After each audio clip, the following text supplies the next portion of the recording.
Welcome back to this week's Monday Marketing Minute. We're going to talk about putting videos in your marketing emails, why you should, and exactly how to do it coming right up.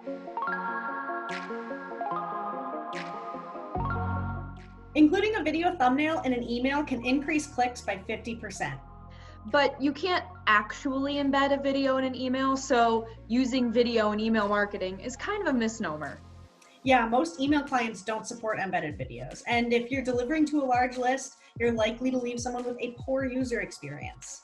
But lucky for you, we have 2 workarounds to still activate the power of video in your email marketing campaigns.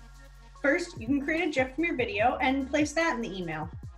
I actually don't prefer this method. I live out in the sticks and GIFs don't always load for me.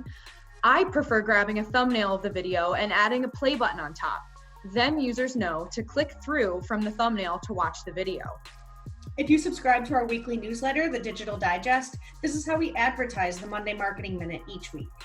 So if you're interested in adding video to your email marketing, do it. Just ensure it's a good user experience for everybody. And that's all we have time for today, but tune in next week to learn how to get Google reviews on your site. See ya.